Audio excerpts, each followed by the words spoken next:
At some point, probably 15 years ago, 16 years ago, I kind of realised that what I was doing wasn't working. I had, at that point in time, I was starting to create a new set of rules for myself, a new set of goals, life goals and work goals. I couldn't really align what I was doing, the use of chemical, the animal husbandry techniques, the cropping, burning fossil fuels. They were starting to not align with my new sense of my place in the world. That happened over a 6 to 12 month period, where there were a succession of tension events that Charlie Massey talks about in called the Reed Warbler. So there was some build-up of tension events, there was a drought, we had been adjusting cattle all over the state, we were spending a lot of money on inputs. I was reasonably young and enthusiastic, but that was waning. One day a guy at a course, and this course alone was a bit of a turning point, where was called Profiting from the Drought. And I went to this course in Boorawa and I thought this will be interesting, profiting from the drought, how do you do that? The facilitators asked me, are you happy? Yeah. And I couldn't answer him. I said, well, I'm not unhappy, which was pretty poor answer, really. It was, and that really was a turning point mentally, because I thought, well, why aren't I happy? What am I doing that's not allowing for that happiness to just be every day? So that set off a journey. That was, that day was probably the big tension event, big turning point. And off I went. So a month later, I did a week-long course called Grazing for Profit, and that was another game changer for me. I was asking myself much better questions. Again, aligning myself with a new set of goals, a new set of principles.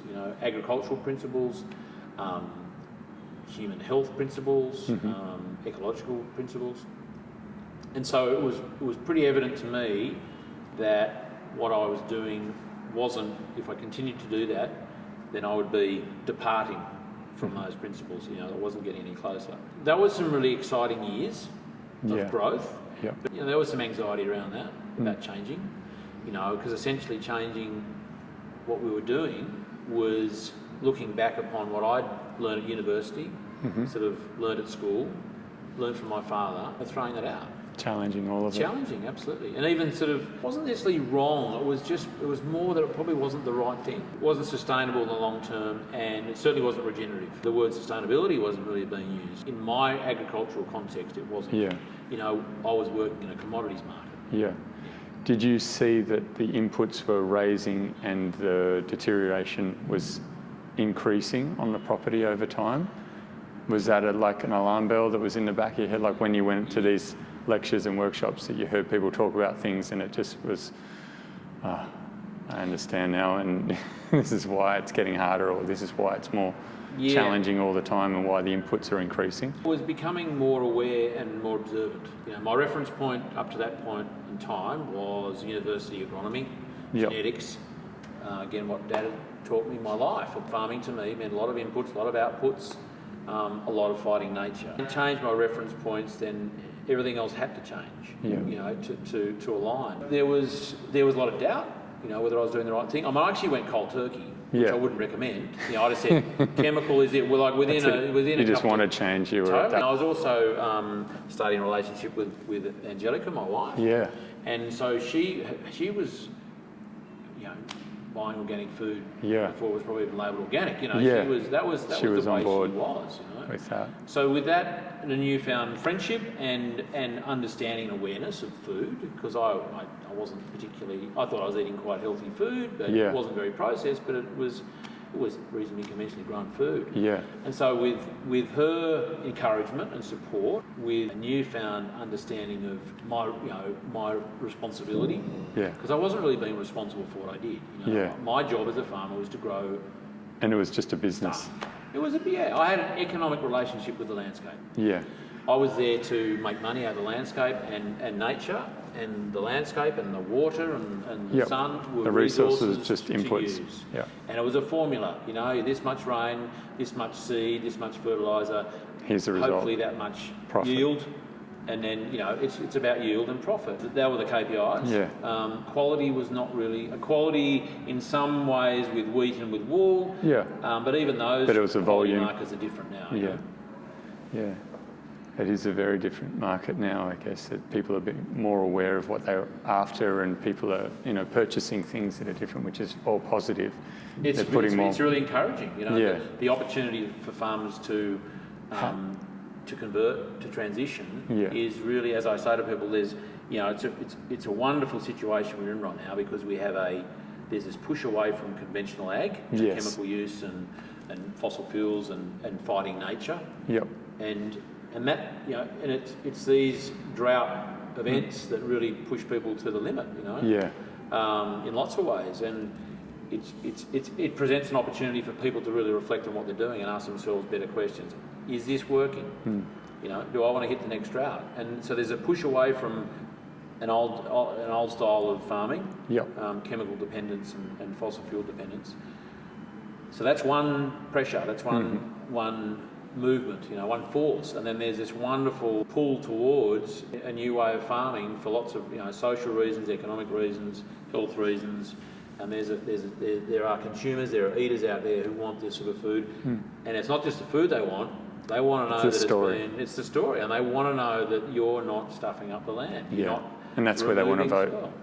That's how they want to vote with their dollar, is to support the people doing it right. And yeah, the more transparent farmers can be and the more they can show them, the more support they'll get.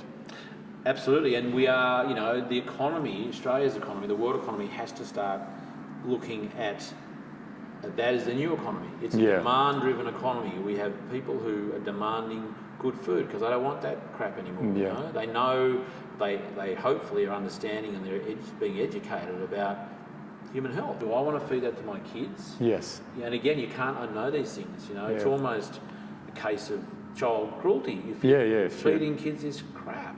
So, I got to the point of no return. Yeah. And I'm glad I did. And I encourage any farmer to go there. Yeah. But it's a tough transition. I mean, you're a pretty passionate person. You were young enough at the time to kind of get right into it and learn all these new approaches, see it from a different perspective. But that's a big ask for a lot of farmers that have been doing it for a long time, especially if they're doing okay financially. Yep. Totally. Why would you risk that? Well, it's a great question, and again, a lot of farmers are doing well financially, dollars in the bank. It's not until, they get sick or a family member gets sick, they realise, or they get to it from an environmental, ecological point of view, they push the system too far. And they can see the damage they're doing. Absolutely, yeah. And do you see the landscape differently now? Like, you see the opportunities for rebuilding, regenerating. It must be pretty hard though to drive around and watch all these farms that could be managed a lot better, and they're overstocking, or they're not allowing for enough rest. They're using chemicals, which is making it harder for themselves. I mean, the awareness that you have now from obviously teaching this and sharing it, there's a lot of energy that comes from doing that and seeing the positive results. But it's also the other side. The more you learn, the more you understand, the more you have to just have acceptance, tolerance, and a perspective that allows you to be compassionate to the people that are struggling but are holding on to something that's not working, but they're too scared to let go. Yeah, I do. I am torn when I drive around and see paddocks that I know had a foot or two of topsoil on them. Yeah. Yes, it might have been a couple of 100 years ago, but it's we going. know why it's gone. Yeah. And it's through decisions that were not based in or considerate of the environment or longevity. It is tough because my perspective, my field of view has changed a lot in the last 15 years. And I wasn't very observant, but now what I am observing is it's horrible. Yeah. I used to accept that was normal. Yeah. Every couple of years we'd have a drought, we'd have no feed, we fed things pretty much parts of the year anyway. Yeah. That was the way we did business. But it was normal to flog paddocks. Yeah. To try and keep your stock on, which you'd end up feeding anyway. Yeah. That was how we farmed. I'm careful not to criticise because I did that. Oh, of course. I only criticise myself for what I did. Well, that's the only useful person to criticise unless you're connecting first. That's right. And once people understand, they'll listen. But if you're just criticising, it's just they're gone, and that sets you up for a whole lot of other stuff. Yeah. So, however, I mean the good news is that as we talk about often, there are options. There are opportunities to actually to restore the landscape. And that's probably the flip side of it. You know, you're driving around looking at the landscape and then seeing all the opportunities. Like, as bad as it looks, it's like that's all opportunity. It's all perspective. And if you can shift to that side, it's very positive. It's like, these guys are surviving and doing okay, but they're doing all the wrong things. Imagine if they do it right. Imagine what we could do. You know, let's get them on board. Let's find a way to inspire these guys, to show them how they can not only make money, but fall in love with farming in a way that, you know, supports ecology and rebuilds the landscape and drought-proofs. It ticks all the boxes and provides amazing food for human beings. Well, it's a good point, falling in love, you know, that's something that I wasn't. I wasn't in love with my land, you know, I was using it up, you know, and now... It was like going to a job you don't like, but just to get money. Yeah. It was just like, you know, we're going to use this up and we're going to make some money and not give back and not be considerate, you know. It was a really bad marriage.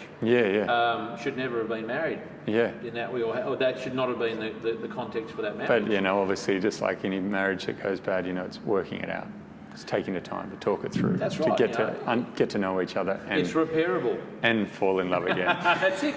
You know, we have a in our monthly business meetings, we have a people scores, we call them. And there's like 12 or so criteria or filters, and we rate ourselves on these different filters and criteria, and they're based on our values and our goals for the business. And one of them is that we are romantically inspired by the landscape. Yes. And I get a 2, so it's -2 to +2. I get a 2 every time. Yeah. Because I'm in love with it. You know, and when that's your foundation, your driver, and your pinnacle, your principle, I should say, then your driver, then it's like, you know, when we had an amazing wedding 12 years ago, and one of the things that people most remember is the saying, "What would love do now?" Yeah. You know, a guy wrote a song about it. It was later, but you know, that for us is like, well, you know, what would love do now? How would we express love in this landscape? What does it need? You know, what's the relationship? What's it telling me? And that's another. It's a great point. You know, actually listening. Instead of going into battle with all my tools of destruction, it's like listening and going, well, hang on, what is this? Listening to what the weeds are telling me. What can I learn here? Listening to the water cycle, the succession of plant species in our paddocks, and appreciating them for the gift that it is. And just its desire to be, like, nature's always trying to fill those niches. And if it's trying that hard and it's coming through, it's telling you where the gaps are, it's telling you where the opportunities are, and it's telling you what it needs. It's so forgiving. But you've got to look at that, you know, and see that, okay, it keeps expressing this pest or this weed. What's that mean? It's telling me. It's saying this is what you need to do. This is what I'm needing. What a great business partner. You know? Like to But you just got to learn the language. What I need to do to help them. You know, that's and do you think with biodynamics, that's the language that a lot of people are missing? Like it's like a way of understanding and connecting. It's a consciousness. We're engaging with the consciousness of nature because it has one, and there are many layers of it. And we're respectful of that. You know, it is a relationship, and it's a romance. And biodynamics it creates context for everything I do.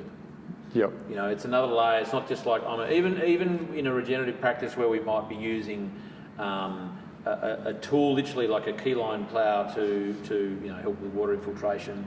Being respectful of the fact we're busting up the earth, you know, and having and acknowledging that this is an activity that is not known to the earth, to this paddock, to this landscape, and going out with an intention that you're doing this to not hurt, but you're actually there to heal.